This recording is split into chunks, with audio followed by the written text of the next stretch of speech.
j'ai commencé à suivre le chemin de mon parcours spirituel, chaque défi semblait être une montagne que je ne pouvais pas escalader. Cependant, avec le temps et beaucoup de réflexion, j'ai commencé à ressentir une sensation de paix grandissante en moi. Quelque chose qui est devenu au fil des ans une partie fondamentale de ma vie. Cette paix intérieure profonde que je ressens aujourd'hui n'est pas quelque chose qui est apparu soudainement. Elle a été cultivée à travers des moments de silence, de méditation et de lâcher constant de mes préoccupations à l'univers. Je suis Charles. Ma propre quête de sens et de but a commencé lorsque je me sentais perdu, aspirant à une connexion plus profonde avec la vie. Dans ce voyage, j'ai appris qu'il y a une immense valeur à partager des expériences et à apprendre de celles des autres. Maintenant, je suis ici pour vous inviter à vous joindre à cette aventure spirituelle. Que vous soyez débutant dans les questions de spiritualité ou que vous soyez déjà familier avec cette voie, c'est un espace pour la croissance, l'apprentissage et la transformation. Si une voix intérieure vous dit qu'il y a plus dans la vie que la routine quotidienne, rejoignez-moi et inscrivez-vous à notre chaîne. 1. Paix intérieure. Profonde. Dans ma vie quotidienne, cette paix se manifeste de plusieurs manières pratiques. Auparavant, des situations simples comme un embouteillage ou un email non répondu pouvaient facilement rendre ma journée tendue. Aujourd'hui, je fais face à ces incidents avec calme et équilibre.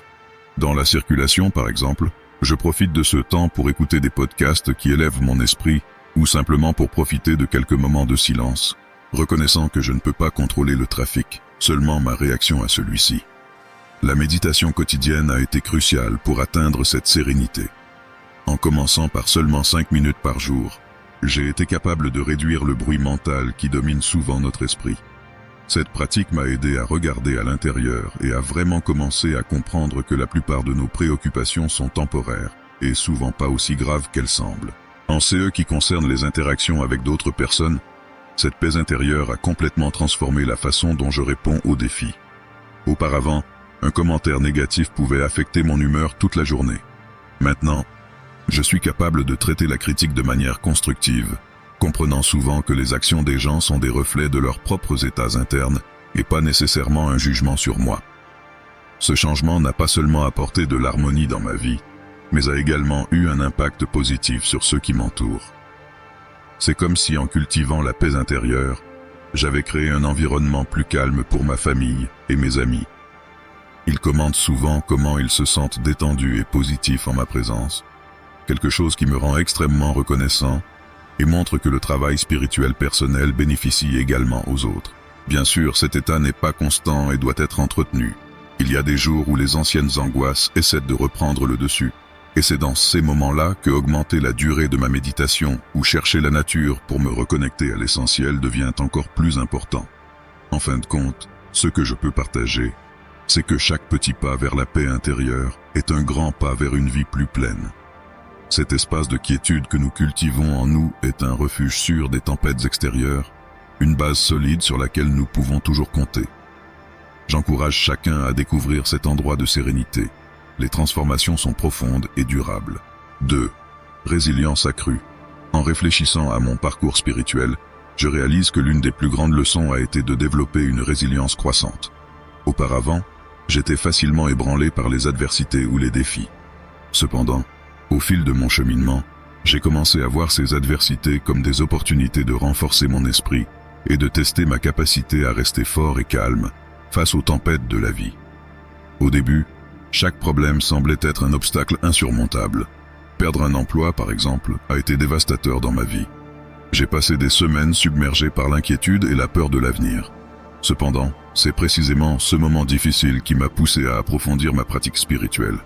J'ai commencé à consacrer du temps à méditer le matin, cherchant à me connecter à une source de paix et de sagesse intérieure avant d'affronter la journée.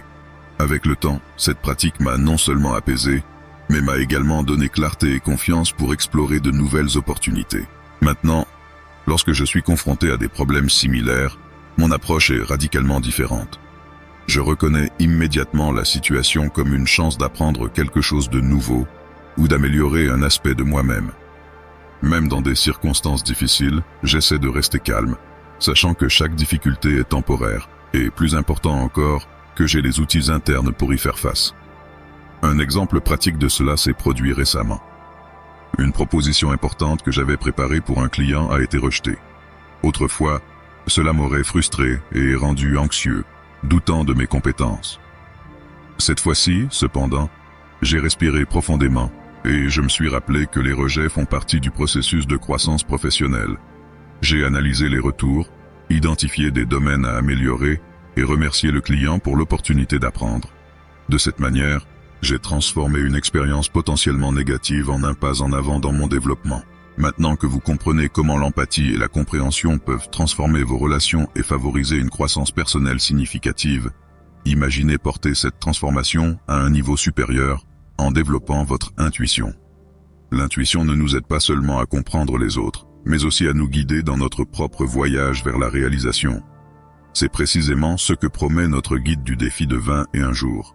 Transformez votre vie et réalisez vos rêves en développant votre intuition.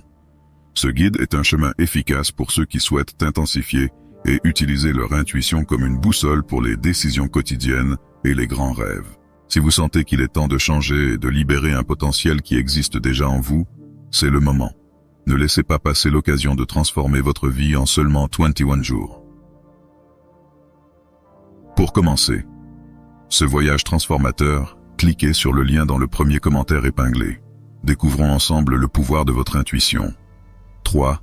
Empathie et compréhension. Élargie.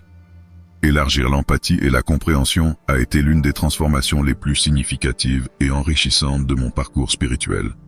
Avant de m'engager dans cette voie, je me retrouvais souvent à réagir immédiatement aux actions ou aux paroles des gens, sans tenir compte du contexte ou des défis auxquels ils pourraient être confrontés. Le passage à une approche plus empathique a commencé lorsque j'ai décidé d'écouter davantage et de juger moins. Je me souviens clairement d'un incident qui s'est produit dans un supermarché. Une dame devant moi à la caisse prenait du temps pour payer ses achats, et plusieurs clients derrière commençaient à montrer des signes d'impatience. Ma première réaction a été de la frustration, mais quelque chose en moi a demandé que je fasse une pause et que j'observe la situation de manière plus attentive. J'ai remarqué que la dame comptait des pièces de monnaie, probablement en essayant de s'assurer qu'elle avait assez pour payer. À ce moment-là, quelque chose en moi a changé. Au lieu d'irritation, j'ai ressenti de la compassion. Je l'ai aidée avec ceux qui manquaient, et cela a complètement transformé l'ambiance autour de nous. Les autres clients ont également changé leur attitude, montrant plus de patience et de compréhension. Cette expérience a été un tournant pour moi. J'ai commencé à appliquer cette nouvelle perspective dans diverses situations de ma vie, que ce soit au travail ou dans les relations familiales. Au travail, par exemple, j'ai commencé à écouter activement mes collègues. Lorsqu'un collègue semble frustré ou anxieux, au lieu de présumer de la négativité ou du désintérêt, je cherche à comprendre ce qui se cache derrière ces émotions. Cette approche a non seulement aidé à améliorer les relations, mais a également créé un environnement de travail plus collaboratif et moins stressant. À la maison, ce changement a également renforcé les liens avec ma famille. Auparavant, les disputes pour des questions mineures étaient courantes. Maintenant, lorsque des conflits ou des malentendus surviennent, j'essaie de comprendre le point de vue de chacun avant de répondre. Cet exercice de se mettre à la place de l'autre et de vraiment essayer de comprendre ses motivations et ses sentiments a transformé les petits conflits en opportunités d'approfondir la compréhension mutuelle. Ce développement de l'empathie m'a enseigné l'importance de traiter chaque personne comme un univers à part entière, avec ses propres luttes et histoires. Chaque fois que je choisis l'empathie, je choisis de me connecter à l'humanité de l'autre personne, reconnaissant ses besoins et émotions aussi valides que les miens. 4. Détachement des résultats. Dans mon parcours spirituel, l'une des leçons les plus transformatrices a été d'apprendre à pratiquer le détachement par rapport aux résultats de mes actions. Ce concept peut sembler contre-intuitif au départ, mais avec le temps, j'ai réalisé comment cette approche peut libérer une énorme quantité d'énergie positive et apporter une profonde paix intérieure. Au début, je me préoccupais excessivement des résultats de tout ce que je faisais, que ce soit au travail ou dans les relations personnelles. Ce comportement me conduisait souvent à une anxiété constante et à une frustration lorsque les choses ne se déroulèrent pas comme prévu. Un exemple clair de cela a été un projet que j'ai dirigé il y a quelques années. J'avais investi beaucoup d'efforts et je m'attendais à ce que tout soit parfait et reconnu. Cependant, lorsque le projet n'a pas eu l'impact escompté, Je me suis senti profondément déçu et j'ai remis en question ma valeur. Lors d'une retraite spirituelle, un mentor m'a présenté l'idée du détachement, expliquant que nous ne devrions pas nous attacher aux fruits de nos actions, mais plutôt trouver de la valeur et du but dans le simple fait d'agir. Cela m'a fait changer radicalement de perspective. J'ai commencé à me concentrer davantage sur le processus et sur ma croissance personnelle à chaque tâche, plutôt que d'être obsédé par le résultat final. Mettre en pratique.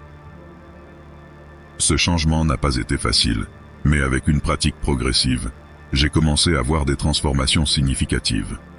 Par exemple, maintenant, lorsque je travaille sur un nouveau projet, au lieu de stresser sur l'acceptation ou le succès de celui-ci, je m'efforce d'apprendre de nouvelles compétences, de collaborer efficacement avec mon équipe et de profiter du processus créatif. Ce changement de perspective non seulement a réduit mon anxiété, mais a également, paradoxalement, souvent conduit à de meilleurs résultats, car j'étais plus détendu et ouvert à des solutions créatives.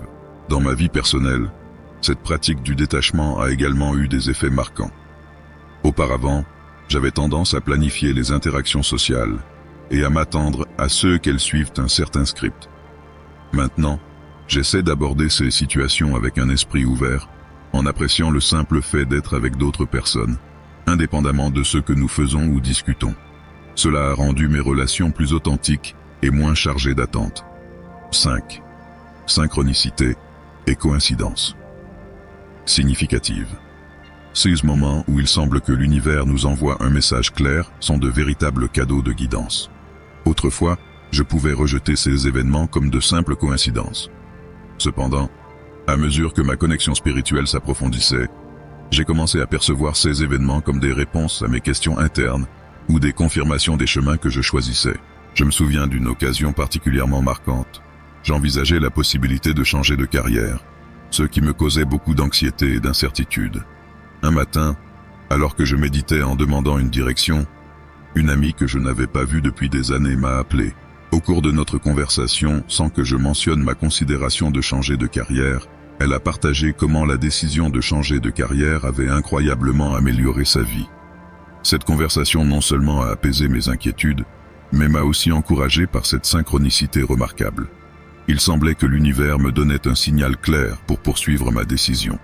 Ces synchronicités ne sont pas simplement des coïncidences, mais des moments soigneusement orchestrés qui, si on les observe de près, révèlent une guidance plus profonde. J'ai appris à être plus attentif à ces signes. Par exemple, je rencontre souvent des nombres répétés comme 11 et 11 ou 12 et 34 lorsque je réfléchis à une décision importante. Pour moi, cela est devenu un rappel de faire attention et d'être ouvert aux messages que l'univers peut essayer de me transmettre. J'ai également réalisé que la gratitude joue un rôle crucial dans la perception de plus de ces synchronicités. Lorsque je suis sincèrement reconnaissant pour les expériences et les personnes dans ma vie, il semble que plus de coïncidences significatives se produisent. Cette pratique de la gratitude transforme ma perspective et ouvre mon cœur pour recevoir la guidance et le soutien divin. 6. Relations plus saines. L'un des signes les plus clairs que j'évoluais était la transformation dans mes relations. J'ai appris qu'à mesure que nous grandissons intérieurement, nos connexions externes reflètent ces changements. Cela s'est manifesté dans ma vie par le renforcement des relations saines et l'éloignement naturel des interactions toxiques qui minaient auparavant mon énergie. Lorsque j'ai commencé à me consacrer à la méditation et à la connaissance de soi, j'ai remarqué comment ma tolérance pour les drames inutiles ou les conflits constants diminuait. J'ai réalisé que se trouver dans un état de paix et d'équilibre était quelque chose que je valorisais profondément et que je n'étais pas prêt à compromettre. Cela ne signifiait pas que je devenais distant ou indifférent. Au contraire, je devenais plus sélectif sur avec qui et comment je passais mon temps et mon énergie. Un exemple pratique de ce changement est survenu avec un ancien ami. Notre amitié, qui avait autrefois été source de joie et de soutien mutuel, s'était transformée en compétition constante et en négativité. Chaque rencontre me laissait épuisé et découragé. Au début, j'ai essayé d'aborder ces problèmes ouvertement, cherchant une résolution qui préserverait notre amitié. Cependant, le comportement de cette personne est resté inchangé. Avec le temps, j'ai réalisé que cette relation n'était plus bénéfique, ni pour lui, ni pour moi. Faire le choix de m'éloigner n'a pas été facile, mais il était essentiel pour maintenir ma sérénité et ma croissance personnelle. Lorsque j'ai commencé à me consacrer à la méditation et à la connaissance de soi, J'ai remarqué comment ma tolérance pour les drames inutiles ou les conflits constants diminuait. J'ai réalisé que se trouver dans un état de paix et d'équilibre était quelque chose que je valorisais profondément et que je n'étais pas prêt à compromettre. Cela ne signifiait pas que je devenais distant ou indifférent. Au contraire, je devenais plus sélectif sur avec qui et comment je passais mon temps et mon énergie. Un exemple pratique de ce changement est survenu avec un ancien ami. Notre amitié, qui avait autrefois été source de joie et de soutien mutuel, s'était transformée en compétition constante et en négativité. Chaque rencontre me laissait épuisé et découragé. Au début, j'ai essayé d'aborder ces problèmes ouvertement, cherchant une résolution qui préserverait notre amitié. Cependant, le comportement de cette personne est resté inchangé. Avec le temps, j'ai réalisé que cette relation n'était plus bénéfique, ni pour lui, ni pour moi. Faire le choix de m'éloigner n'a pas été facile, mais il était essentiel pour maintenir ma sérénité et ma croissance personnelle. C'était reconnaissance naturelle. Lorsque j'ai commencé à intégrer la gratitude de manière authentique dans ma vie, j'ai remarqué une transformation presque magique dans la façon dont je vivais chaque jour. Au début, l'idée de tenir un journal de gratitude semblait plus une tâche qu'un exercice spirituel. Cependant, en persévérant, quelque chose a changé. Ma perception de ce qui était vraiment précieux. Aujourd'hui, je peux dire que la gratitude m'a appris à trouver de la beauté et de la valeur dans les situations les plus simples. J'ai commencé à remercier non seulement pour les grandes réalisations, comme un nouvel emploi ou une nouvelle voiture, mais aussi pour les petites joies quotidiennes. Par exemple, une journée particulièrement ensoleillée ou un petit déjeuner en famille a pris une saveur spéciale. Chaque matin, en écrivant dans mon journal, je me souviens de 3 événements simples pour lesquels je suis reconnaissant, comme le bruit de la pluie qui tombe, le sourire d'un étranger ou la nourriture sur ma table. Cet exercice quotidien m'aide à me recentrer et à reconnaître l'abondance de la vie qui m'entoure, même les jours difficiles. Lorsque je suis confronté à des situations compliquées ou stressantes, j'essaie de respirer profondément et de me rappeler les nombreuses bénédictions qui sont toujours présentes. Cette habitude me procure non seulement la paix, mais elle met aussi mes défis en perspective, me rendant moins enclin à être submergé par ce qui ne va pas. À travers la gratitude, j'ai appris que le bonheur est une pratique quotidienne et qu'il y a toujours quelque chose pour lequel être reconnaissant. Ce nouveau regard est l'un des plus grands cadeaux que mon parcours spirituel m'a donné, me permettant une connexion plus profonde à la fois avec mon être et avec le monde qui m'entoure. 8. Clarté sur votre but de vie. Au cours de mon parcours spirituel, l'une des transformations les plus profondes que j'ai expérimentées a été la clarté sur mon but de vie. La découverte du but est comme trouver le nord sur une boussole. C'est ce qui guide toutes les autres actions et choix de vie. Pour arriver à cette compréhension, il a fallu beaucoup d'introspection, de défis et d'acceptation de soi. La première étape a été d'arrêter de chercher le but à l'extérieur de moi-même, dans les attentes des autres ou dans les succès matériels. J'ai réalisé que le but authentique vient de la connexion profonde avec qui je suis au plus profond de moi-même, avec mes passions, mes valeurs et mes dons uniques. Cela a nécessité de faire taire le bruit externe et de me tourner vers l'intérieur, en écoutant attentivement ma voix intérieure. La méditation a été un outil précieux dans ce processus. En me permettant de calmer le tumulte mental et de me connecter à un état de paix intérieure, la méditation m'a permis de percevoir plus clairement mes désirs les plus profonds et mes aspirations. Les moments de silence sont devenus des occasions d'écouter les murmures de mon âme, les indications subtiles de ce qui me fait vibrer et me sentir vivant. Une autre source de clarté a été d'explorer mes passions et mes intérêts. En m'engageant dans des activités qui me passionnaient vraiment, j'ai pu ressentir un sentiment de joie et de satisfaction profonde. Ces moments d'engagement total étaient comme des points lumineux sur la carte de ma vie, indiquant la direction de mon véritable but.